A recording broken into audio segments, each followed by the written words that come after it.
beautiful. So I told you I would show you the parsnips. Right, a bit forked, some of them, and others twisted over. That's because they couldn't grow down. The soil was too hard, so they grew along where it was soft enough for them to grow.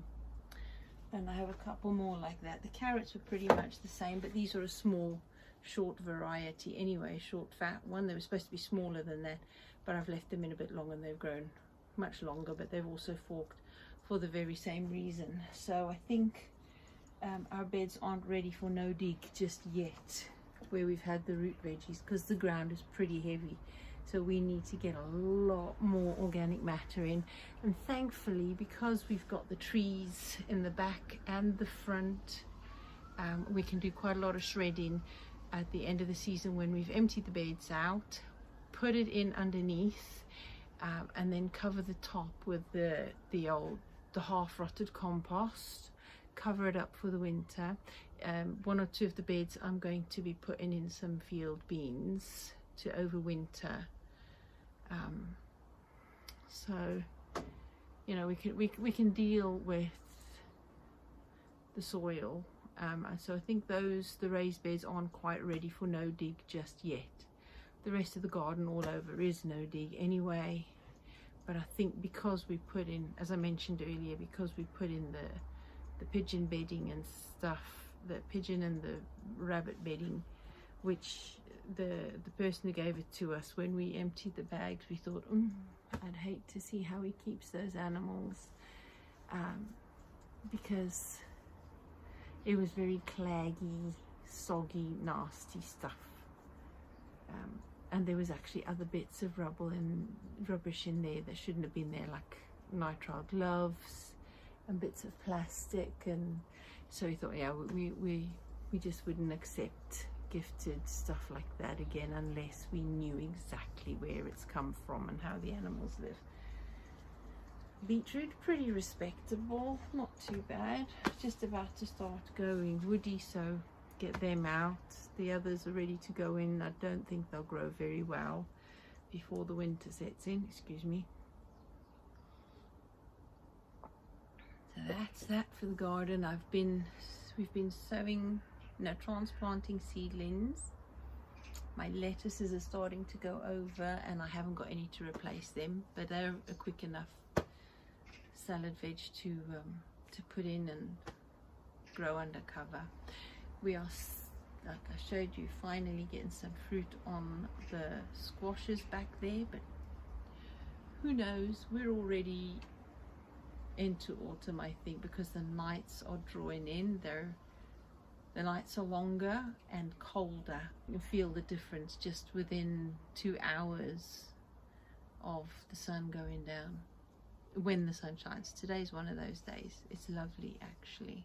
I am going to change tack a bit with the videos, because I have noticed that the videos that focus on the garden updates and occasionally something in the house, but mostly in the garden, and when there's no thumbnail, those videos tend to do better.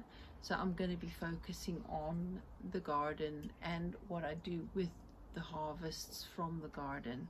So I will do another video showing you what I do with these to store them. The carrots we use carrots practically every single day anyway, so they'll be used up quickly. But the parsnips, I'm going to, as I said in the other video, the parsnips, I'm going to steam them or boil them, mash them into a mash and freeze it so that it's a mash ready done.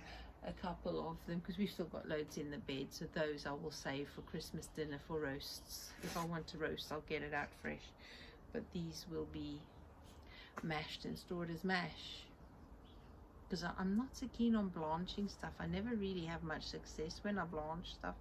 I have no idea why. It's just not one of my skills. I'm going to have to develop that skill and learn how to do it properly. Oh, before we go, I wanted to show you those roses. Can you see them? There's 4 roses. Let me take you around the other side. And they have, look how they've set there. They've grown 1 layer down from each other. That's so cool. I thought I would just show you the absolute bombshell this kitchen is today. I would normally never show anyone just what a mess my kitchen is, but hey, I've had the whole weekend with the grandchildren and then until this morning, and then gone straight into the garden the entire day after going to appointments. And you know, this is life.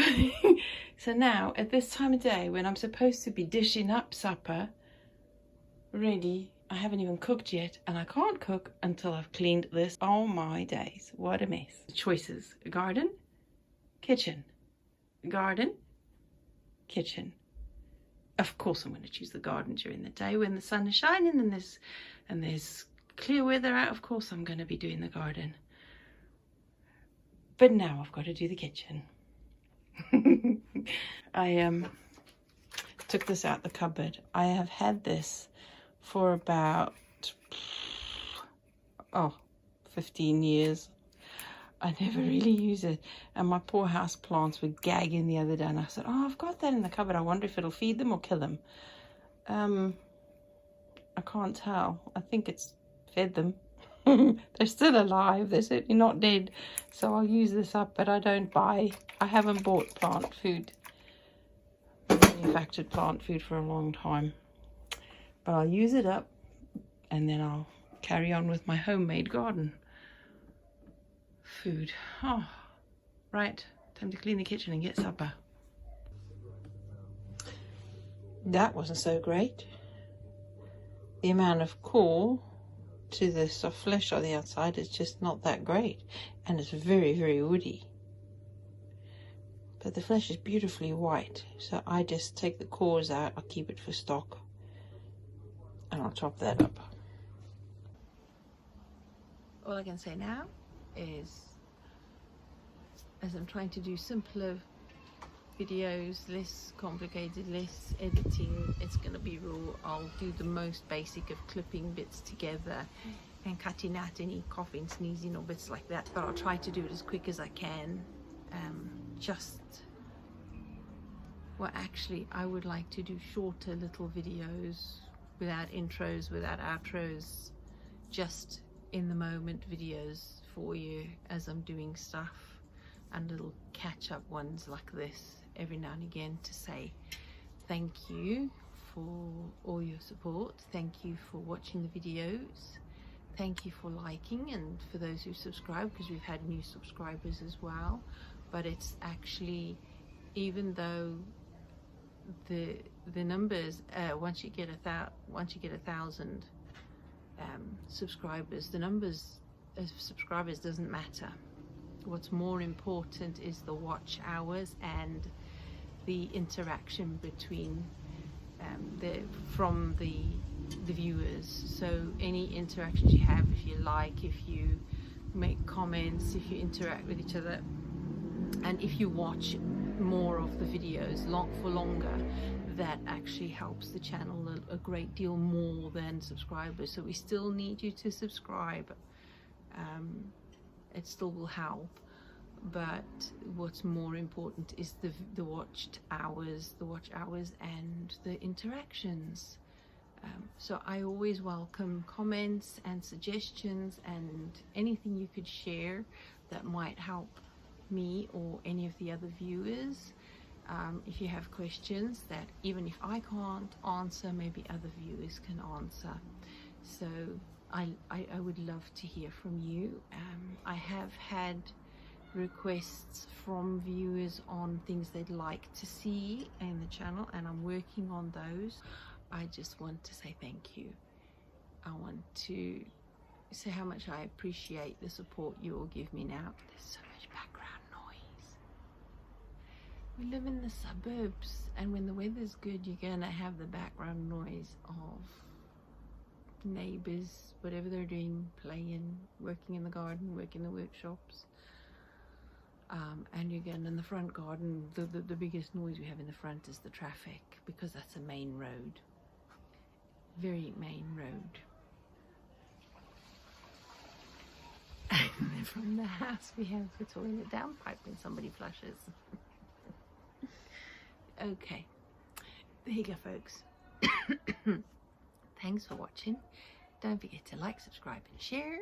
Leave a comment, and I'll see you in the next video. Take care, folks. Bye-bye.